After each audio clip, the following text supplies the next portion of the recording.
mi unue rencontis persone con Mario en la somero de 2007. Mi planis rendevuo cum sia edzo, Terencio, por vidi ŝin por intervjuo.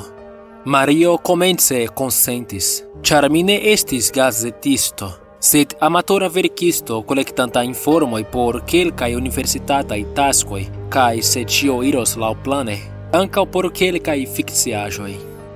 Ni planis intervjuon por semajfino, kiam mi estis en Chicago pro nerilataj aferoj, sed en la lasta momento Mario ŝanĝis sian opinion kaj sin ŝlosis en sia dormoĉambro, rifuzante renkontiĝi kun mi. Dum duonhoro mi sidis cum Terencio dum ni campadis ekster la pordo. Mi, aŭskultanta kaj notanta dum li vane provis trankviligi sian edzinon. La aferoj kiujn Mario diris apenaŭ faris sencon, sed kongruis kun la ŝablono kiun mi atendis. Kvankam mi ne povis vidi ŝin, mi povis diri laŭ ŝia voĉo ke ŝi ploris, kaj ŝia nevolemo paroli kun mi fariĝis per nekoheraj respondaĵoj pri ŝiaj sonĝoj aŭ koŝmaroj. Terencio tre pardopetis kiam ni ĉesis, kaj mi faris mian eblon por ne koleri. Memoru ke mi ne estis raportisto, serĉanta rakonton, sed scivolema junulo serĉanta informojn. Krome, mi pensis tiam ke ni povus eble trovi alian similan kazon se mi penus. Mario estis sistemestro por malgranda Chicaga bultenejo en 1992, kiam ŝi renkontis Smile.jpg, kaj ŝia vivo ŝanĝiĝis por ĉiam. Ŝi kaj Terencio estas geedzoj dum nur 5 monatoj. Mario estis unu el ĉirkaŭ 400 homoj, kiuj vidis la bildon, kiam ĝi estis alŝutita kiel ligilo ĉe la bultenejo, malgraŭ tio ke ŝi estas la sola, kiu malkaŝe parolis pri la okazaĵo. La aliaj restis anonimaj aŭ eble mortis. En 2005, kiam mi estis nur 15-jara, Smile.jpg unue prenis mian atenton pro mia kreskanta intereso pri interretaj fenomenoj. Mario estis la plej ofta priparolata viktimo de kio estis foje nomita Smile.dog. La estaĵo kiun Smile.jpg ŝajne montras. Kion prenis mian atenton, krom la evidentaj makabraj elementoj de la interreta legendo, kaj mia emo al tiaj aferoj, estis la manko de informoj. Kutime ĝis la punkto ke homoj pensis ke tio estas nur onidiro aŭ trompo. Tio estas unika, ĉar kvankam la tuta fenomeno centras sur la bildodosiero, ĉi tiu dosiero estas netrovebla en la interreto. Certe multaj fotomanipulitaj simulaĵoj disvastiĝas tra la reto, montriĝante plej ofte en retejoj kiel la 4chan bildotabulo, aparte la paranormala. Oni suspektas ke ili estas falsaj, ĉar ili ne havas la efikon kiun la vera Smile.jpg verŝajne havas. Subita apero de tempiloba epilepsio kaj akra maltrankviliĝo. Ĉi tiu laŭdira reago en la vidanto estas unu el la kialoj ke la fantoma Smile.jpg estas rigardata kun tia malestimo. Tial ke ĝi estas evidente absurda, kvankam, depende de kiun vi demandas, la malemo agnoski la ekziston de Smile.jpg povas esti nur timo aŭ nekredemo. Nek Smile.jpg, nek Smile.dog estas menciita ie ajn ĉe Vikipedio, kvankam la retejo enhavas artikolojn pri aliaj ŝokaĵoj, kiel Hello.jpg aŭ Two Girls One Cup. Ajna provo krei paĝon pri Smile.jpg estas resume forigita de la multaj administrantoj. Renkontojn kun Smile.jpg estas aĵo de interreta legendo. La rakonto de Mario ne estas unika. Estas nekontrolitaj onidiroj pri Smile.jpg aperanta en la fruaj tagoj de uzreto ca ec persista raconto che en 2002 codomulo inudis la reteion de humorai cae satirai forumoi Something Awful per la bildoi de Smile Dog, farante prescau duonon de la forumo usantoi tiutempe epilepsiuloi. Oni diras ancau che mese malfrue de la 90 iaroi tiu Smile Iopogo aperadis ce usreto cae kiel aldonaggio de cenirete messaggio con la temo ridetu, Dio amas vin. Tamen malgrau la granda malcaŝo, estas tre malmultaj homoj, kiuj confessas esti vidintaj une lili kaj neniu spuro de la dosiero aŭ ligilo estis iam malkovrita. Tiuj kiuj diris ke tiuj vidis Smile Iopogo ofte ŝercetas ke ili estis tro okupataj por konservi kopion de la bildo. Tamen, ĉiuj ŝajnaj viktimoj donas la saman priskribon de la bildo.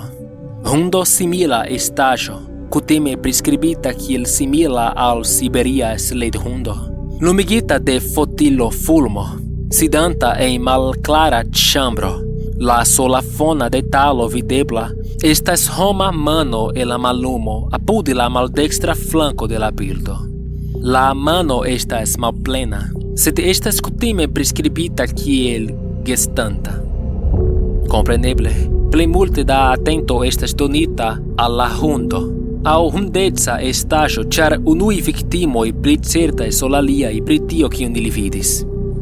La muzelo de la estaĵo estas laŭdire disfendita en larĝa rido, rivelante du vicojn de tre blankaj, rektaj, akraj, homaspektaj dentoj. Ĉi tio, kompreneble, ne estas priskribo donita tuj post rigardo de la bildo, sed rememoro de la viktimoj, kiuj asertas ke ili vidis la bildon senfine ripetita en sia menso, dum la tempo kiam ili estis, fakte, havante epilepsiajn atakojn. Ĉi tiuj atakoj laŭdire daŭras nedetermineble, ofte dum la viktimoj dormas, rezultigante tre vivecajn kaj maltrankviligantajn koŝmarojn. Ili povas esti traktataj per medikamento, kvankam en iuj kazoj ĝi estas pli efika ol en aliaj. Mario, mi supozas, ne estis en efika medikamento. Tial, post mia vizito al ŝia loĝejo en 2007, mi dissendis petojn al pluraj folkloraj urbaj legendaj novaĵgrupoj, retejoj kaj dissendolistoj, esperante trovi la nomon de ŝajna viktimo de Smile Iopogo, kiu sentis sin pli ema paroli pri siaj spiritoj. Dum kelka tempo nenio okazis, kaj finfine mi tute forgesis pri miaj provoj, ĝis mi komencis mian unuan jaron de kolegio, kaj estis tro okupata. Mario kontaktis min per retpoŝto, proksime de la komenco de marto 2008. Temo pasentsomera intervjuo. Karulo, mi vere bedaŭras pro mia konduto la lastan someron, kiam vi venis por intervjui min. Mi esperas ke vi komprenas ke ne estis via kulpo, sed miaj propraj problemoj kiuj igis min agi kiel mi agis. Mi konstatis ke mi ne povus trakti la situacion pli dece. Tamen mi esperas ke vi pardonos min. Tiutempe mi timis. Vidu, dum 15 jaroj hantas min Smile Iopogo. Smile Dog venas al mi en mia dormo ĉiu nokte. Mi scias ke tio sonas stulte, sed estas vere. Estas neesprimebla kvalito pri miaj sonĝoj, miaj koŝmaroj, kiuj igas ilin tute malsimilaj al ajna reala sonĝo kiu mi iam havis. Mi ne moviĝas aŭ parolas.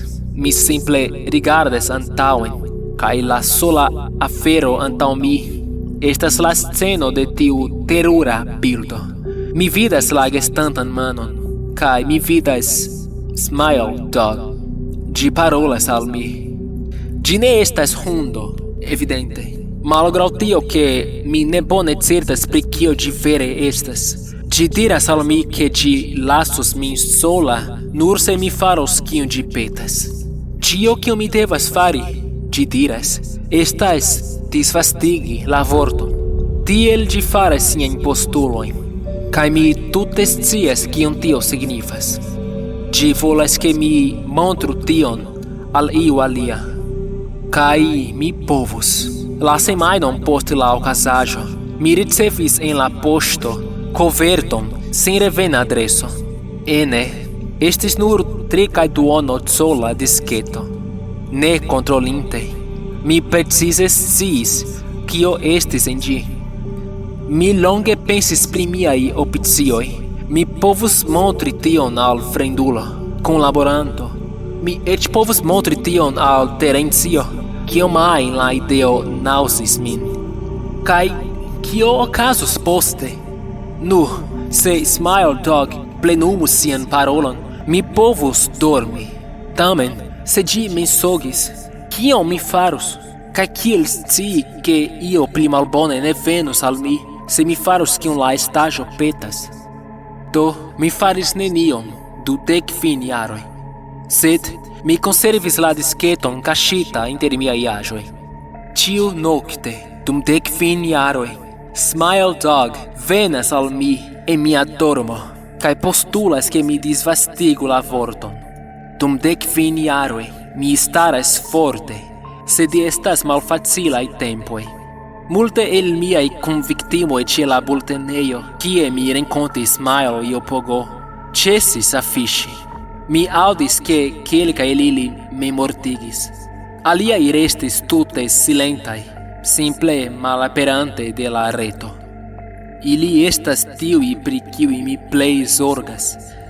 Mi elkore esperas ke vi pardonos min, sed la lastan someron, kiam vi kontaktis min kaj mian edzon pro la intervjuo, mi estis proksime de la rompopunkto.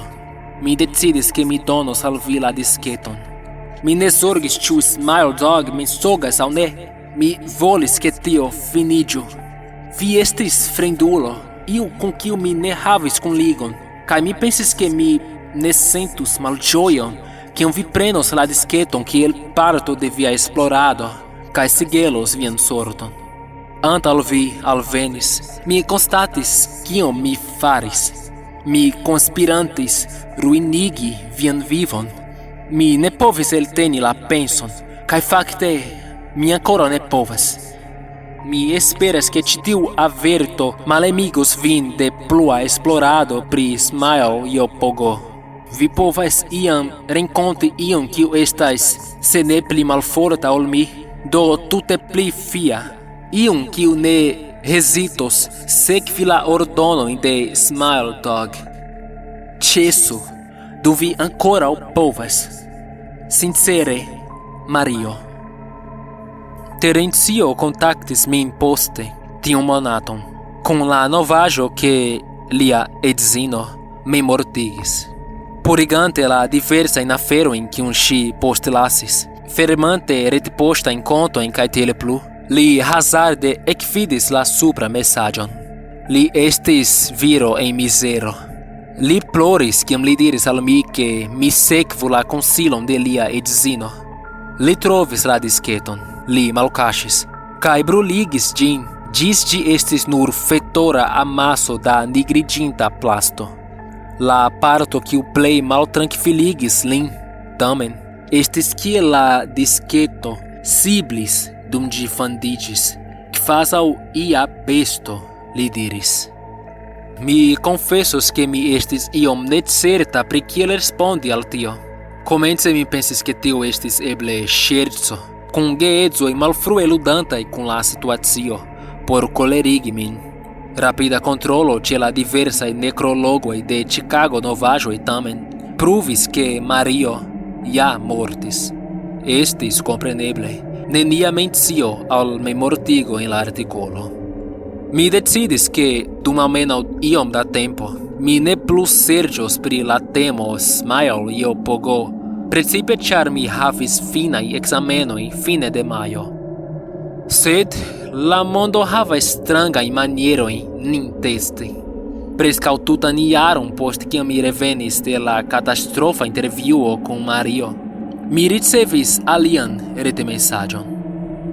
Temo Smile. Saluton! Mi trovis vian retadreson per dissendolisto. Via profilo diras ke vi interesiĝas pri Smile Dog. Mi vidis ĝin. Ĝi ne estas tiel malbona kiel ĉiuj diras. Mi sendis ĝin al vi ĉi tie, nur disvastiganta la vorton. La lasta linio malvarmigis min ĝis la osto. Laŭ mia retpoŝtilo estis unu dosiero aldonaĵo nomita, kompreneble, Smile.jpg. Mi konsideris elŝuti ĝin dum iom da tempo. Ĝi estis verŝajne falsaĵo, mi imagis, kaj eĉ se ĝi ne estis, mi neniam estis tute konvinkita pri la strangaj potencoj de Smile.jpg.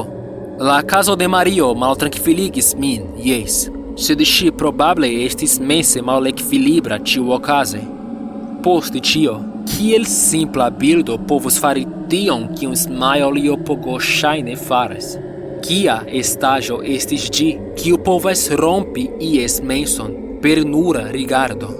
Kaj se tiaj aferoj estis evidente absurdaj, do kial la legendo fine ekzistis? Se mi elŝutus la bildon, se mi rigardus al ĝi, kaj se Mario montriĝus prava, se Smile Dog venus al mi in miaj sonĝoj, postulante ke mi disvastigu la vorton, kion mi farus? Ĉu mi vivus mian vivon kiel Mario vivis, batalante kontraŭ la emo cedi ĝis mi mortos, aŭ mi simple disvastigus la vorton, avide esti trankviligita? Kaj se mi elektus la lastan vojon, kiel mi povus fari tion? Kion mi ŝarĝus? Se mi trapasus mian antaŭan intencon verki mallongan artikolon pri Smile.jpg, mi decidis. Mi aldonus ĝin kiel evidenco, kaj iu ajn kiu legus la artikolon, iu ajn kiu interesiĝus, tiu estus tuŝita. Kaj eĉ kun la supozo ke Smile.jpg aldonita al mia retmesaĝo estis aŭtentika, ĉu mi estus sufiĉe kaprica por savi min tiamaniere? Ĉu mi disvastigus la vorton? Jes, mi disvastigus.